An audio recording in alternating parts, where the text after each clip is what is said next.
¿Qué tal, Juan Carlos? Acá estamos desde América Latina informando sobre tantos acontecimientos importantes, siguiendo por supuesto de cerca lo que pasa en Ecuador de cara a la segunda vuelta, pero hay que mencionar que murió el expresidente Carlos Menem a los 90 años.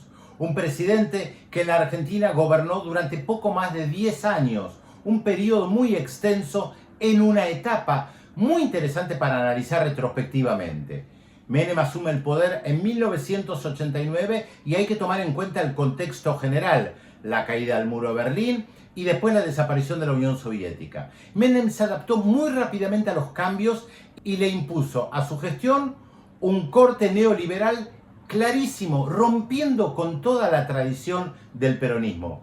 Todos juntos para triunfar, todos juntos para hacer una Argentina grande. Hay que recordar que una de las consignas de campaña durante un tiempo, cuando gobernó Juan Domingo Perón frente a sus opositores, era Braden o Perón. Perón representaba lo popular, lo auténtico, lo nacional, lo argentino. Y Braden, el embajador de los Estados Unidos, representaba todo lo contrario, alineado con la oposición al peronismo allá en la década del 40 y del 50 del siglo pasado.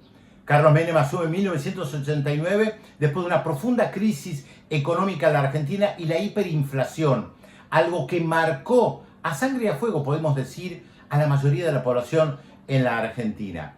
Él asume con un programa político, nacional, popular, prometiendo una revolución productiva y promete gobernar para los más humildes. Pero hace todo lo contrario. Y lo primero que hizo es alinearse con los Estados Unidos.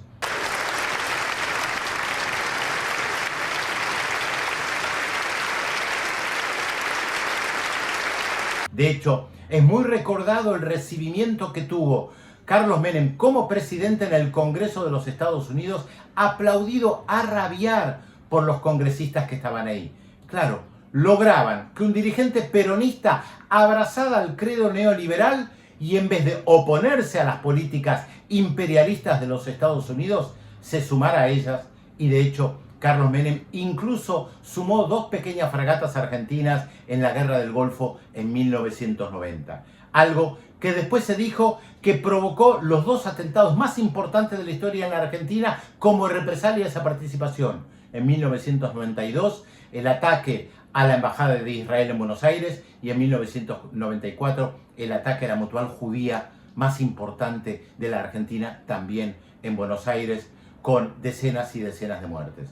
Hasta ahora no se sabe bien quiénes perpetraron esos ataques, pero en su momento se pensó que podía haber sido en represalia a lo que había dicho Carlos Menem, que antes de las elecciones y de ser ungido presidente decía idolatrar a Gaddafi, y una vez que llegó al poder hizo todo lo contrario y se alineó con el Estado de Israel.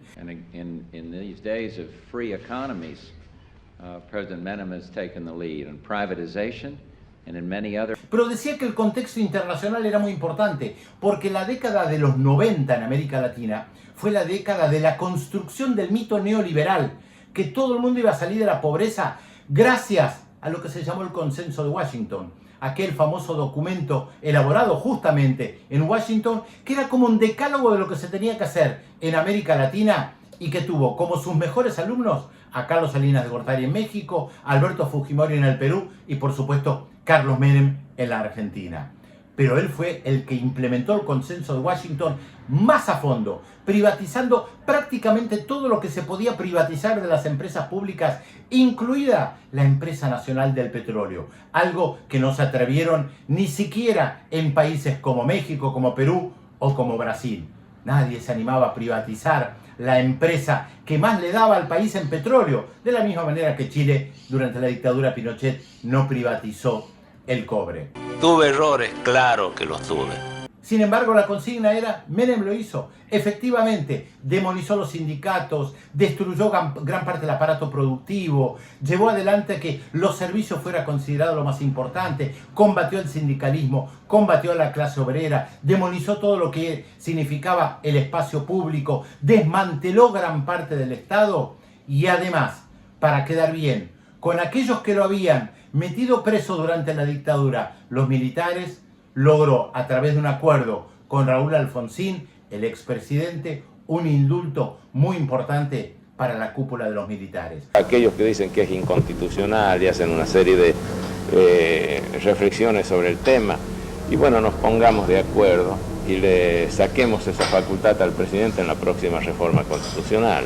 Pero constitucionalmente la medida es irreprochable. Por eso los organismos de derechos humanos lo combatieron a Carlos Menem, y también hay que tomar en cuenta que sus embates a la educación llevaron también a que los docentes salieran masivamente en la Argentina a luchar en contra de Carlos Menem. Un hombre muy popular que asumió en democracia y entregó el poder en democracia 10 años después, en 1999, y que se postuló nuevamente en el 2003. En su momento, después de la crisis de 2001, salió como primera minoría, pero no se animó a competir con Néstor Kirchner para ver quién podía ganar las elecciones en el 2003. Ya había pasado su época de mayor popularidad, de encanto, de seducción de las masas, y lo que había prometido no se había convertido en realidad.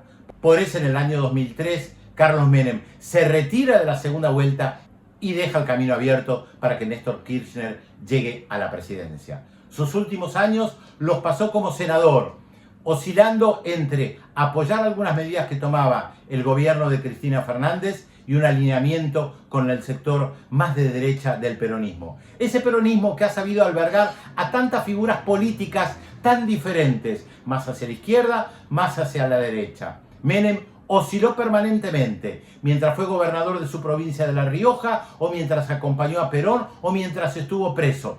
Tuvo unas posturas. Después, cuando asumió como presidente, se alineó claramente con las políticas neoliberales. Y probablemente eso sea lo que más recordarán en la Argentina y en América Latina.